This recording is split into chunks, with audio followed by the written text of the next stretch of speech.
গ্রামে নেই পরিশ্রুত পানীয় জলের সুব্যবস্থা। দীর্ঘ 5 বছর ধরে জার্মান প্রকল্প এবং টিউবওয়েলের বেশ কয়েকটি কল থাকলেও সেগুলি অচল। পানীয় জল আনতে হয় 3 কিলোমিটার দূর থেকে।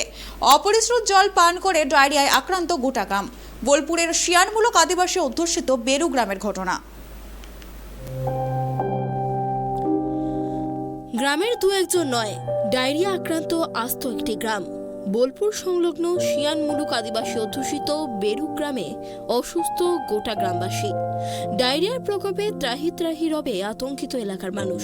এর জেরেই গোটা গ্রামের কম বেশি 250 জন অসুস্থ। তাদের মধ্যে 30 জনের বেশি বোলপুর মহকুমা হাসপাতালে চিকিৎসাধীন। গ্রামবাসীদের দাবি, পানীয় জলের কোনো ব্যবস্থাই নেই। দীর্ঘ 5 বছর ধরে জার্মান প্রকল্প এবং টিউবওয়েলের বেশ কয়েকটি কল থাকলেও সেগুলি অচল। পানীয় জল আনতে হয় 3 কিলোমিটার দূর থেকে। এই ঘটনায় ইতিমধ্যেই জবা কিসকু বুধবার নিহত হয়েছেন। অপরিশ্রুত জল থেকেই এই রোগ ছড়িয়েছে বলে প্রাথমিকভাবে ধারণা গ্রামবাসীদের। সোলার সিস্টেমের জলের ব্যবস্থা থাকলেও প্রায় দিনই সেটা খারাপ থাকে। স্থানীয় প্রশাসনকে বারংবার জানানো সত্ত্বেও মেলেনি সুরাহা। চিন্তায় গ্রামের বাসিন্দারা। অধিকাংশ আক্রান্ত হওয়ায় আতঙ্ক ছড়াচ্ছে এলাকা জুড়ে। গ্রামবাসী সুকুল সাহানি, সময় সরেনদের দাবি, পানীয় জল থেকেই সমস্যা তৈরি হয়েছে। একাধিক জার্মান প্রকল্পের কল থাকা সত্ত্বেও সেগুলি অচল। টিউবওয়েলগুলিও ব্যবহারের অযোগ্য। বাধ্য হয়েই পাশের গ্রামে 3 কিলোমিটার অতিক্রম করে জল আনতে হচ্ছে। গোটা গ্রামই এখন আতঙ্কিত। আমাদের অভিযোগ, কলে জল বেশি না, এটাই অভিযোগ যে অনেক দূর থেকে আমাদের যেতে হচ্ছে জল আনতে। এটাই অসুবিধা। আমরা যদি কাজে যাই আমরা জল পাই না। এবারে রোদ হলে জল পাই, রোদ না হলে জল পাই না। এটাই আমাদের অভিযোগ। আমরা চাই যে আমাদের ব্যবস্থা হোক কলের, এটাই চাই। অনেকদিন হয়ে গেল তা জলের ব্যবস্থা নাই। এই জলের সমস্যা থেকেই হচ্ছে হয়তো ওই যে এই রোগটা হচ্ছে। কতজনের হয়েছে এরকম? প্রায় অনেক জনের হয়ে গেছে। এখন হাসপাতালে ছোট ছোট ছেলেগুলো ভর্তি হয়েছে এই জলের সমস্যার জন্য। আপনাদের আমাদের এখন অভিযোগ, মানে দীর্ঘ 1 বছর ধরে আমাদের একটাই শাওয়ার দিয়েছে। একটাই শাওয়ার, মানে একটা শাওয়ারে 120 বাড়ি সেই শাওয়ারে জল ইউজ করে। হ্যাঁ, সেই জলের কারণে আমাদের এখানে 10-20 জন হাসপাতালে ভর্তি আছে। আর একজন বয়স্ক মানুষ সে মারা গিয়েছে এই জল খেয়ে।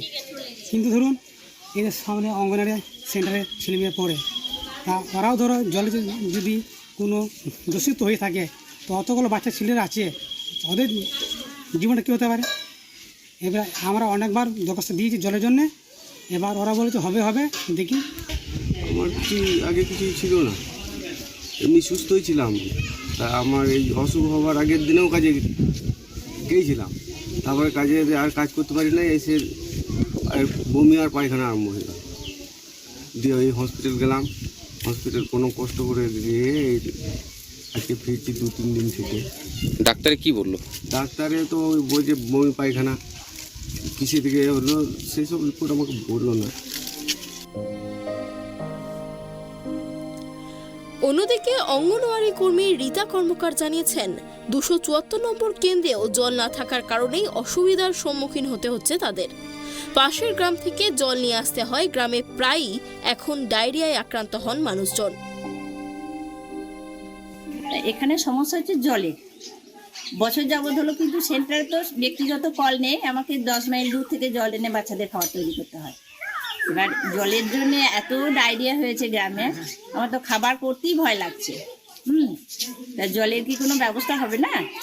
কি পুরো গ্রামেরই কি ডায়রিয়া হয়ে গেছে? গ্রামে আদিবাসী পাড়া মানে পাড়াটাই ধরতে গেলে মানে হয়েছে, ডায়রিয়া হয়েছে।